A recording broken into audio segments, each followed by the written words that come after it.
O Instituto sempre buscou, desde a sua construção, essa integração do homem. E é muito interessante porque foi fundado o DAE, que é o Departamento de Assistência Espiritual, exatamente para auxiliar nessa obra, nesse trabalho.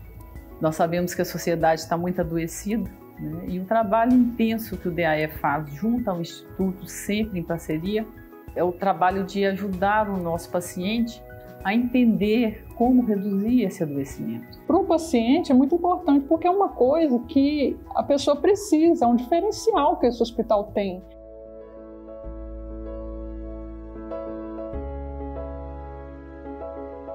Começa agora o DAE Convida, com o tema Maria, Mãe Santíssima, do Instituto Assistencial Espírita André Luiz.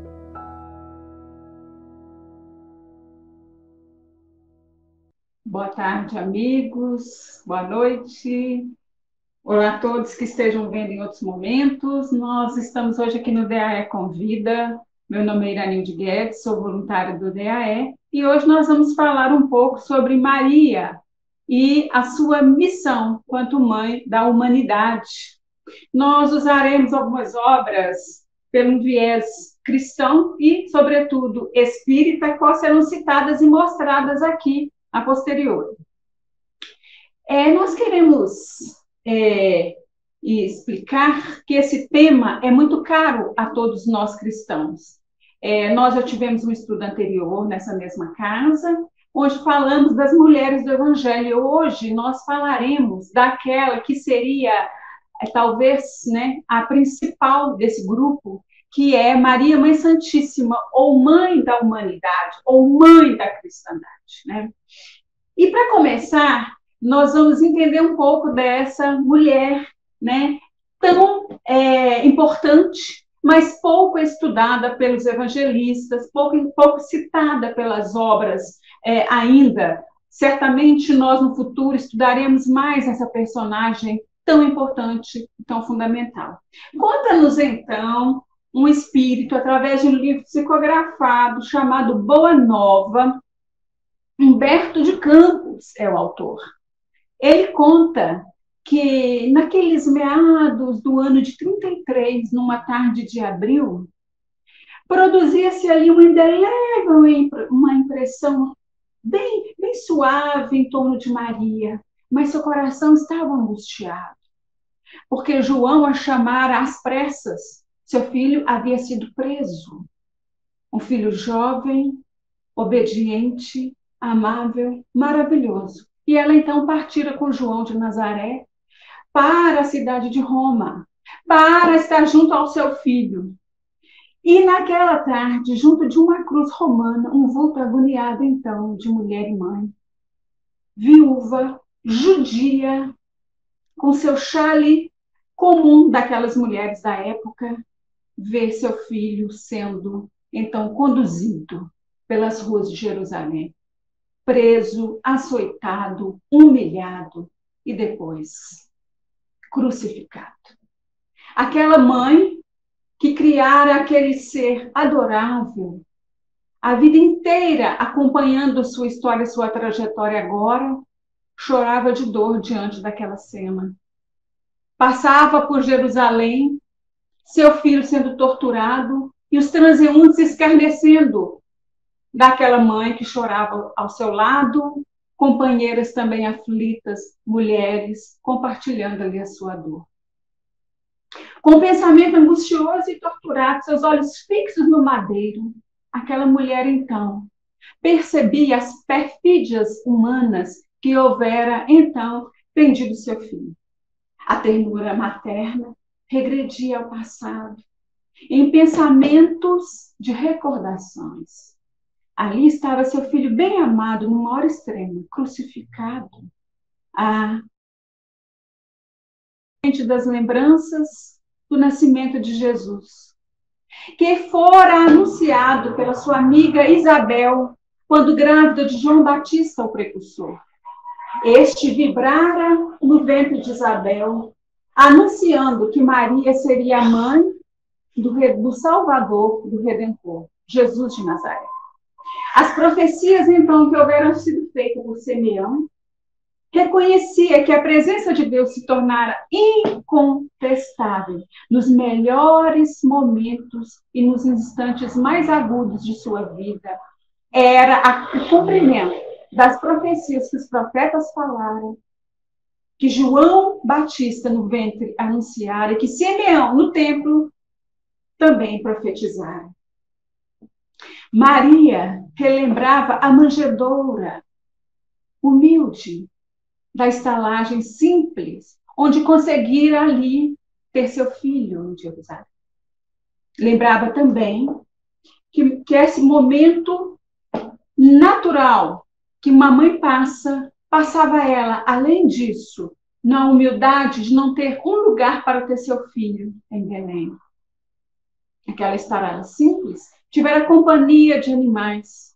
Conta-nos também Humberto de Campos, que ali, então, naquele lugar que ela houvera preparado como ventre, abrira-se para a humanidade naquele momento, agora, como mãe da humanidade, trazendo Jesus, nosso governador do planeta.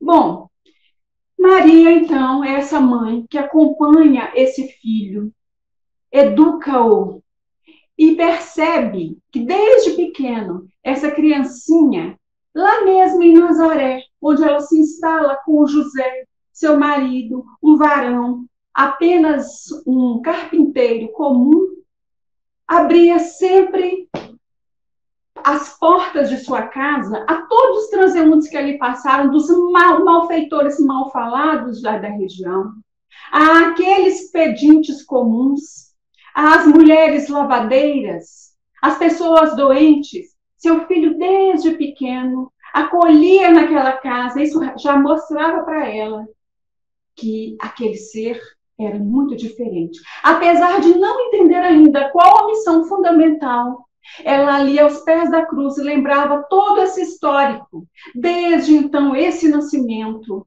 até essa vida com Jesus. Aquela mãe que um certo dia tivera o sonho de levar seu filho querido para trabalhar no templo, pois acreditava e percebia nele uma sintonia com as leis divinas, com um comportamento ético, moral, que estava acima de tudo que ela conhecera. E ela vai, então, procurar os doutores do templo e pede a Jesus para que Jesus ali fosse admitido como um aprendiz. Volta para casa toda feliz e diz a seu filho. Ele, a meio caminho, encontra com ela e fala: mãe, eu sei que tu fizestes, mas quero te lembrar que eu tenho uma função maior junto ao meu pai. E se é, então, tão importante para você, a partir deste dia, vou trabalhar com meu pai. E Jesus, então, passa a trabalhar com José na carpintaria simples, dando o exemplo para todos e para sua mãe. Mas, acima de tudo, dizendo a ela que a missão dele era construir no mundo o reino de Deus, que ela não compreende naquele momento. Tudo isso Maria lembrava aos pés da cruz, enquanto acompanhava com o olhar seu filho humilhado, seu filho chicoteado, seu filho tão doce, tão amado e tão bondoso, ainda assim vibrando paz e harmonia e sustentando a dor daquele coração naquele momento. Maria, então, meus irmãos e amigos, é essa mãe, mulher comum da sociedade, que não entendia muito bem quem é aquele ser, mas sabia que estava ali diante daquela dor, mas tinha confiança, pois houvera desde sempre sendo criada no templo para entender as leis divinas. E o pai estava a colocando naquela provação, certamente, seria para o melhor dela, de seu filho, de toda a humanidade. E Jesus, então, ali aos pés da cruz, diz a ela: mãe, agora nesse instante eu te dou uma outra missão. E chama João, seu discípulo mais jovem, que não o houver abandonado desde sempre, e o coloca ao lado da sua mãe e diz: mãe, eis aí o teu filho. Filho, eis aí a tua mãe. E a partir daquele instante, Maria se torna não só a companheira inseparável de João, e João cuidando dela, mas Maria torna-se também, naquele simbolismo, mãe de toda a humanidade, de toda a cristandade. Após a morte de Jesus, Maria vai viver com os pais, com os parentes de seu marido, e fica um tempo ali até João conseguir uma casinha humilde na região de Éfeso, a qual ele a transfere, pois havia muitas perseguições para os cristãos naquela época, e João, com medo daquela mãe ser também perseguida, a leva para Éfeso, numa casinha simples, e passa a cuidar de Maria ali. E ali em Éfeso, então, Maria, vivendo na sua simplicidade de sempre, passa a servir a todos os transeuntes que ali passavam, repetindo, e porque houver aprendido com seu filho. E ali ela passa a contar tudo que viveu com Jesus, todos os episódios maravilhosos de sua vida. Maria acolhe, torna-se a mãe daqueles que ali passam, e a casinha humilde é chamada de a casinha da Santíssima. Ali ela recebe, aconselha, cura, instrui, conta ali todos os pormenores da sua vida com Jesus, de tudo que passou, de tudo que aprendeu, daquelas experiências marcantes, da qual uma delas todos nós vamos estudar comumente no Evangelho, que são as bodas de Caná, onde ela pede a Jesus que ajudasse o mestre-sala daquela casa. E Jesus diz a ela assim: que tenho eu contigo? Mulher, que tenho eu contigo? Muitas pessoas acreditam que Jesus, ao dizer isso para ela, mulher, que tenho contigo, não é chegada a minha hora, que estava desprezando ou ironizando essa mulher. Mas chamar mulher naquela época era muito comum, com o sinônimo de mãe, dona de casa, aquela pessoa que se tinha um certo respeito. Não era um desrespeito, jamais.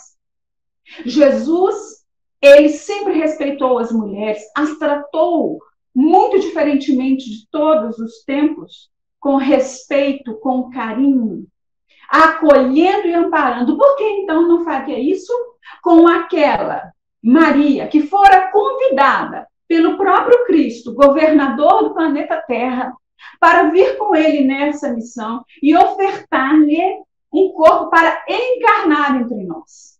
Porque o Espírito, tal qual como Jesus, que é um Espírito ascensionado, Espírito puro, co-criador do planeta Terra, que nós chamamos governador do planeta, para estar conosco e ter um corpo físico conosco, precisaria também de um corpo físico numa mãe que fosse alguém da vibração superior. Então, nós acreditamos que, depois de Jesus, João Batista e Maria seriam esses espíritos mais iluminados, pois ela traria a formação desse corpo físico para que o mestre, então, pudesse estar conosco. Imaginemos nós, uma mãe carregando em seu seio, abraçando, cuidando e alimentando um ser do nível de Cristo. Como deve ser lindo a relação desses dois. E ele sempre teve respeito por ela, como respeitou todas as mulheres.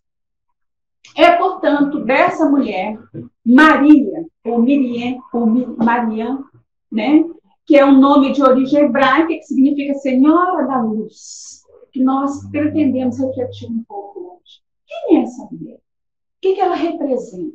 Nós sabemos que temos pouco sobre ela, além dos 4 evangelhos. Nós temos na obra espírita algumas dessas citadas que nos contam um pouco mais dos bastidores dessa mulher, dessa companheira, desse espírito feminino. E por que nós precisamos estudar esse espírito feminino? O que ela representa para a humanidade? O que ela representa para todos nós? O que ela pode nos ensinar? A homens e mulheres. É sobre isso que nós vamos refletir. Ao que parece, esse ser é tão evoluído que ela quis se apagar para que a luz de Jesus, para que os seus ensinamentos sobressaíssem e para que todos os registros que ficassem muito mais sobre os ensinamentos de Jesus. É assim com os espíritos superiores. É assim com aqueles que percebem que a sua contribuição na humanidade é a obra divina, é para a obra divina. Eles se apagam e trabalham nos bastidores humildemente para que a obra se conclua.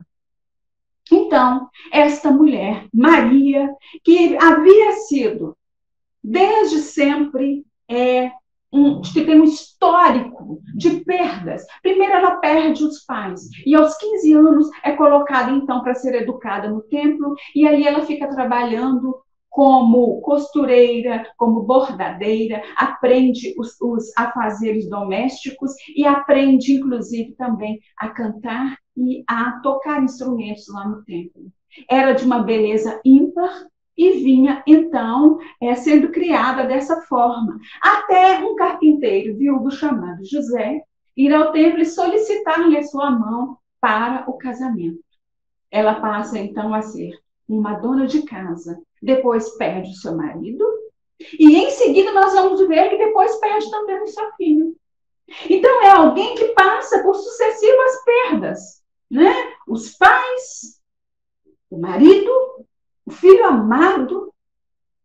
Então, nós temos muita coisa a aprender com essa mulher. Porque, apesar de todo esse sofrimento, apesar de viver numa sociedade ainda patriarcal, difícil, onde as mulheres tinham ali, digamos assim, valores reprimidos, né? Algumas possibilidades reprimidas, essa mulher depois ainda passará sem marido, sem filho, a viver, né, numa casinha de uma outra comunidade, assessorada por outras pessoas que não da sua família.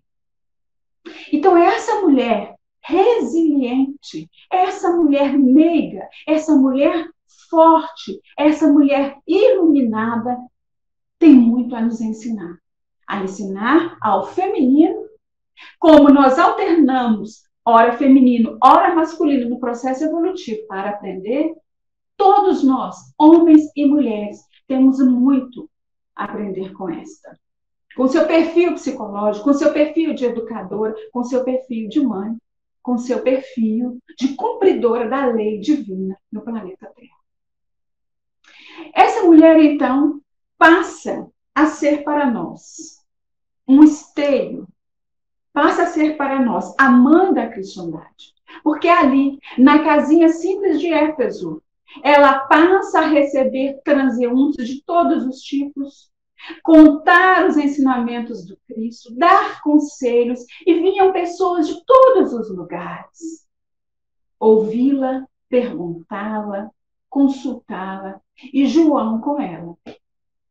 Nós vamos ver que Lucas vai registrar em vários dos seus versículos esses ensinamentos que Maria, ora então, lembrando, vai contar sobre a infância de Jesus. Maria vai contar sobre a vivência dela nas bodas de Caná para os evangelistas. Maria vai contar, e ali as pessoas que iam passando por todas as regiões vão levando a mensagem do Cristo.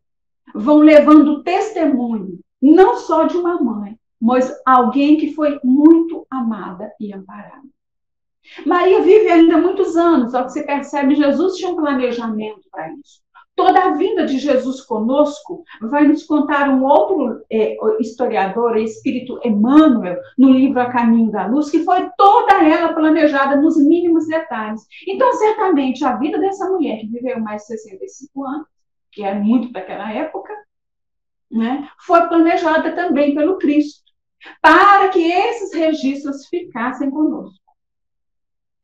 Humberto de Campos conta ainda, nesse livro que eu citei, A Boa Nova, capítulo 5, chamado Maria. Ele dedica, primeiro, o capítulo 1 do livro, a contar da Boa Nova planejada por Jesus. No capítulo 2, ele abre contando como essa mãe via esse filho, e ele termina a obra contando como que foi a vida de Maria e a partida dessa mãe para o plano espiritual. Por isso ele intitula o capítulo 30 como Maria, simplesmente.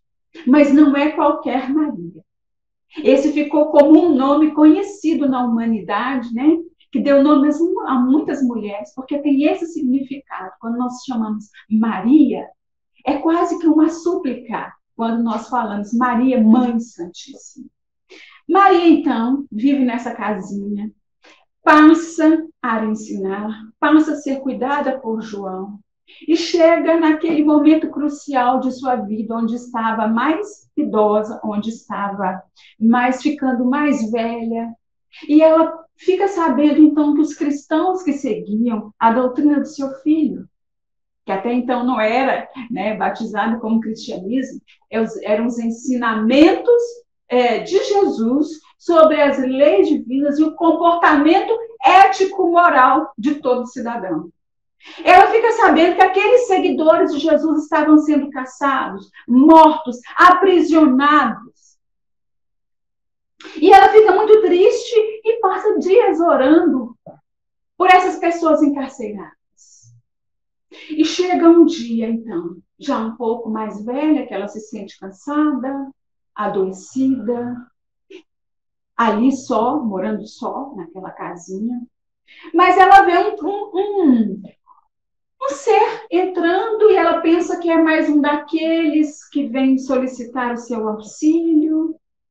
E ela começa a conversar e o recém-chegado, como tantos outros, vem fazer companhia, dar sua bênção e conversar e perguntar, mas ela sente maternalmente um sentimento prazeroso. Ela começa a conversar e ela vai percebendo que aquele transeunte não era um transeunte comum. Ele era diferente. Ele trazia um brilho, uma luz, uma ternura que começava a encher o coração de carinho, a encher o coração de um sentimento bom que ela muito não experimentava. E esse hóspede anônimo, então, conversando com ela, de repente, ela olha e vê as chagas. E ela vê também que ele houvera sido traspassado, tal qual seu filho. E ela então descobre, meu filho. E ele diz, eis minha mãe, vim buscá-la. Era o próprio Cristo, que no momento do desenlace, que nós chamamos de desencarne, ou morte de Maria, vem buscá-la pessoalmente. E ela então, como qualquer mãe, fica preocupada, né? Meu filho, o que fizeram contigo? Ela está falando com o Espírito do Cristo Jesus. E ali, naquele momento, o seu coração de mãe sobressai. Ela se esquece que ele é o governador do planeta, ela se esquece daquele Espírito Luz, e ela, naquele momento, se torna sua mãe preocupada com o filho que ela via, com aquelas chagas nas mãos, com aquela cicatriz que fizeste contigo. E passa a ser tomada daquele sentimento de mãe que ainda tem preocupação pelo seu filho, que já estava, claro, no plano espiritual, muito bem assistido, tranquilo, e viera buscar. Ah, mas assim são as mães, né? Mesmo sendo um espírito crístico, ainda preocupar-se com ele, né? Ela representa, então, essas mães, todas as mães que, tendo seu filho um espírito elevado, sendo seu filho um espírito difícil, é tomada desse sentimento de proteção, de preocupação, né? E Maria, então, é acolhida por Jesus. Ele diz a ela, mãe, venha para os meus braços. Essa é a frase que ele usa, está lá no livro, no capítulo 5. Mãe, venha para os meus braços. Ela é acolhida, então, pelos anjos do Senhor. Mas, como todo espírito bom e elevado, não pensa em si mesmo. Diz a ele, meu filho, eu quero visitar aqueles corações angustiados, doloridos, sofridos, encarcerados, que estão por aí em Jerusalém sendo perseguidos. E os anjos do Senhor a levam, então, aos cárceres. E ali ela vê aqueles primeiros cristãos aprisionados. E Maria, então, passa a partir dali, começa muito mesmo, antes de ascender aos céus, a ser a cuidadora, a mãe da humanidade, pelos cárceres dos sofredores. E ela vai aos ouvidos daqueles encarcerados e diz: ó minha filha, ó meus filhos, ó meus queridos, que sofrestes por seguir a orientação do meu filho. Cante. E ela insufla, então, a esperança. Ela insufla, então, um pouco de alívio naqueles corações. E chegando àquelas mentes um pouco mais afinadas, Maria intui para que eles cantem nos cárceres, provando que a dor ali era uma dor consagrada, é uma dor diferente, é uma dor educativa. E que aqueles espíritos estavam aprisionados fisicamente, mas que seriam ali agora libertados espiritualmente, estavam livres. E esses passam, então, a ser uma tradição dos cristãos aprisionados irem para as arenas, irem para os cárceres, irem ser torturados, mas torturados com os corações cheios de esperança e alegria. Pois Maria passa a ser agora digamos assim, a tutora de todos os sofredores, dos mais difíceis recantos da terra. Ela é levada, então, a abençoar todos aqueles passando por todos aqueles que estavam presos, os angustiados, os que esperavam ainda as prisões. E depois Maria é levada aos planos espirituais superiores. Aí, meus irmãos, nós pensamos assim: onde estará Maria, né? Essa mãe que cumpriu sua missão na Terra, que deixou um legado de ensinamentos, que alguns deles nós temos acesso, mas nós não temos ainda a percepção total desse espírito. Sabemos apenas que ela era uma convidada do Cristo, de outro orbe, já houvera feita sua evolução, tinha compatibilidade moral e espiritual para oferecer um corpo. Poderia, então, voltar para os páramos superiores e viver tranquilamente. Mas não é o que fazem os espíritos iluminados. Maria pede, então, a Jesus que permaneça na terra e começa a trabalhar aqui por os corações mais endurecidos. E um deles é Judas Iscariotes, aquele mesmo que houvera traído o seu filho. Aquele mesmo que a humanidade condena até hoje. Ela ia visitá-lo, pois soubera que Judas cometera não o crime de trair o seu filho, porque ninguém trai um espírito crístico, um espírito governador do planeta Terra. Judas traíra a si mesmo e cometera o crime do autoextermínio, passando a viver na culpa, na dor e no sofrimento.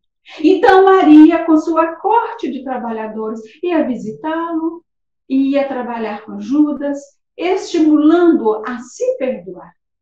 Pois nem ela, mãe que passara o Calvário, com seu filho Jesus, que fora crucificado, o culpara.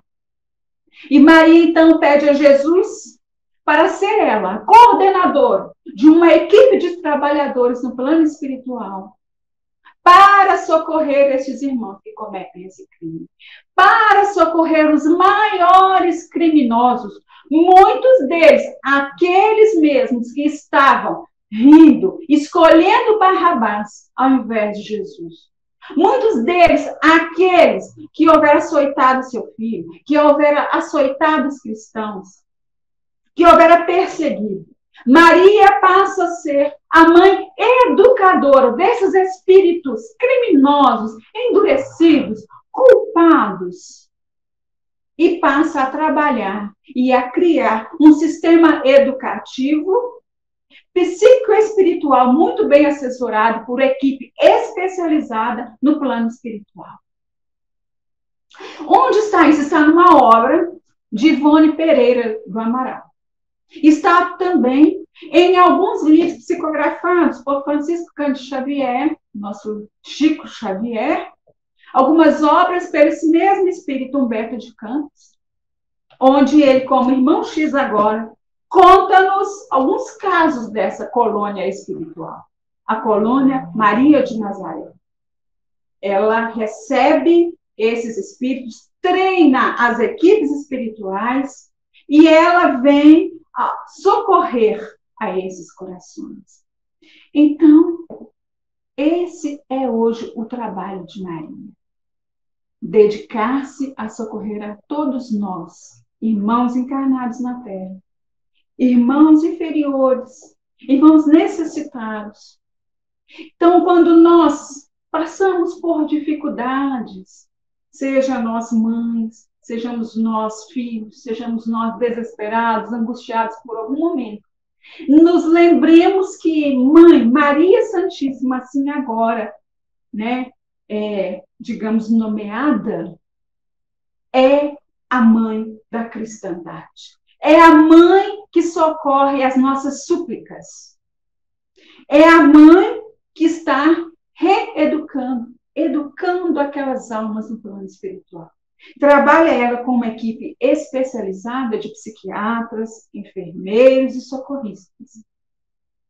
Ouve, então, essas súplicas e vai socorrer a todos, encarnados ou que nós chamamos desencarnados, ou seja, aqueles irmãos que já partiram para o plano espiritual.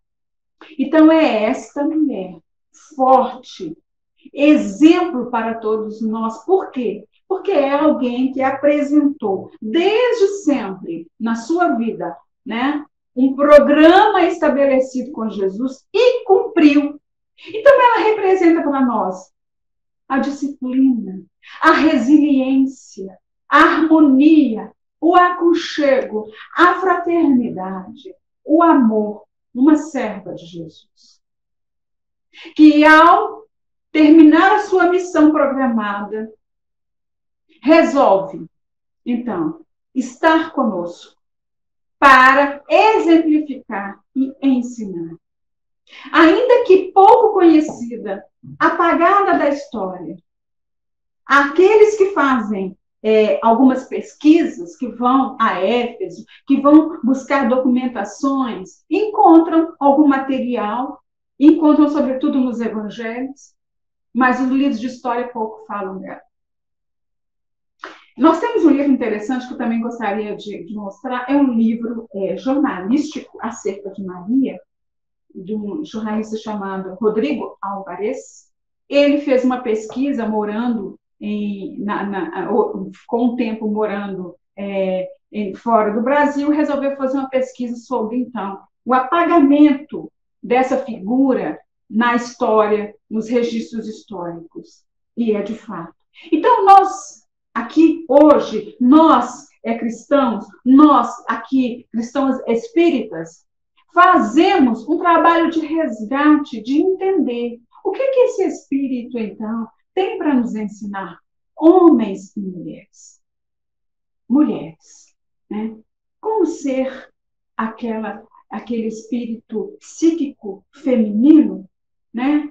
Educado, afetivo, forte, resiliente, disciplinado, que pega um projeto de vida espiritual, sobretudo, e coloca em prática nos seus mínimos detalhes, com as orientações do plano superior, inspirada sempre. Aos homens, tem muito a ensinar também. Como aquela mãe se relacionava, como aquele filho se relacionava com ela, como ela se posiciona diante da dor. Então, ela tem a ensinar a esses dois polos, o masculino e o feminino. Ela tem a ensinar como relacionarmos com a humanidade, com caridade diante dos criminosos, com paciência diante da dor, com o aconchego, o acolhimento daqueles que resolvem ser os infratores da lei. Mas ela houvera aprendido com Jesus, não julgueis. Ela houvera aprendido com Jesus o trabalho comunitário da caridade, da evolução dos espíritos, que é gradativa, que é de aprendizagem. Isso tudo nós temos a aprender com essa mulher. Essa mãe e, sobretudo, esse espírito convidado por Jesus para estar no corpo feminino na Terra e permanecer conosco por escolha caridosa, por querer nos ajudar. Então, meus irmãos, quando ela parte para o plano espiritual, ela, repetindo as palavras de Jesus, diz para todos aqueles que ali estavam encarcerados, que é bem representativo do que representa a humanidade. Estamos encarcerados muitas vezes nas nossas dificuldades, nos nossos problemas, nas nossas angústias. Ela diz a todos os encarcerados do mundo, aos encarnados da terra, aos espíritos seu tutelares: tende bom ânimo. Essa é a frase última que ela deixa para a humanidade. Convertamos as nossas dores da terra em alegrias para o céu, através do aprendizado, através da reflexão, através do estudo das nossas vidas.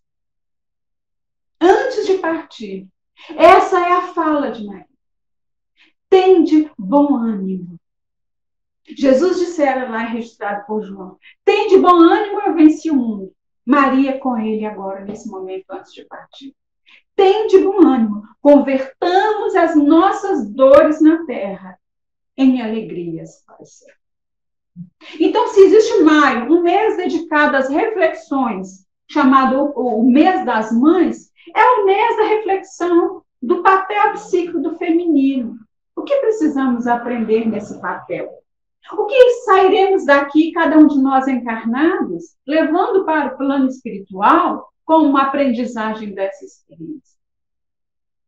É esse olhar de ter bom ânimo, de ter todos os dias dificuldades para vencer, mas entender que se existem espíritos que venceram, e eles estão apostos, como a equipe, por exemplo, de Maria, para nos ajudar, que nós oremos, solicitemos a essas equipes que nos dê força, que nos dê ânimo, que nos dê coragem também, como Maria nos solicitou, como Maria nos convidou.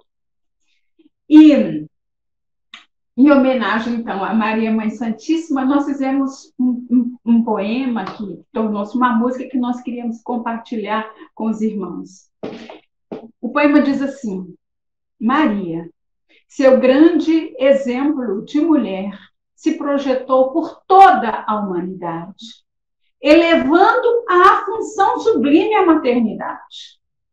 Viste seu filho sofrer, mas sua força sobrepôs toda a dor. Entregou-se a partir daí a ajudar a qualquer filho por amor, tornando-vos sensível com os corações mais endurecidos, tornando esses espíritos mais dóceis, mais suaves, mais amigos. Eis o poder do amor maternal, do qual Maria é o exemplo sempre presente. Nos momentos mais difíceis, longe de se queixar, agradecia a Deus por ser útil e ajudar. Glória a ti, então, ó Mãe Santíssima, Mãe Puríssima, Mãe dos desvalidos, Mãe de toda a cristandade, Mãe de todos nós.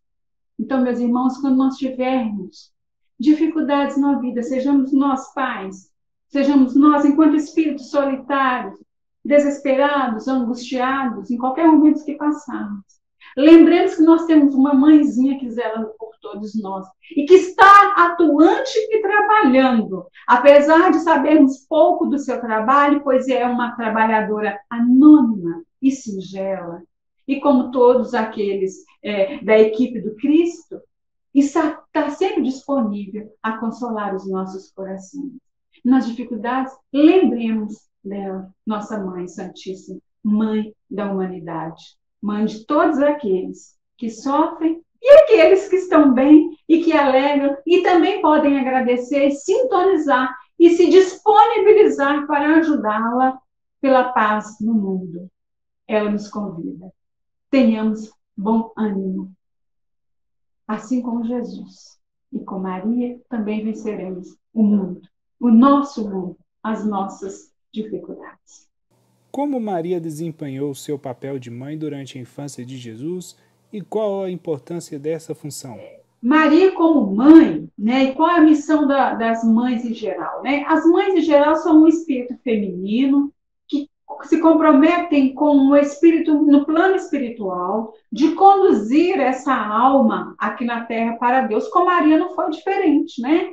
Ela, desde que acolheu Jesus, apesar dele se mostrar, né, esse espírito superior, ela cumpria esse papel de mãe, como qualquer outra mãe. Até porque, se ela tivesse ciência absoluta de tudo que ela passaria com Jesus aos seus 30 e poucos anos, seria muito difícil ela ter uma tranquilidade enquanto mulher, enquanto mãe, na sua vida cotidiana. Então, a missão das mães, a missão de Maria é educar, é conduzir o espírito, né, para o seu melhor, para a sua potência moral, para a sua potência evolucional máxima naquele contexto da Terra. No caso de Jesus, né, é muito interessante que no capítulo 2 do livro Boa Nova, ela conta que seu filhinho, olha só, é muito, muito legal o texto, eu gostaria de compartilhar com vocês. Ela observava Jesus, criancinha, com os cabelos esvoaçantes ao vento, conversando com João Batista, uma criança de 7, 8 anos, conversando com João Batista, seu priminho, que era um pouco mais velho, e mostrando as regiões extensas da Palestina e dando instruções a João.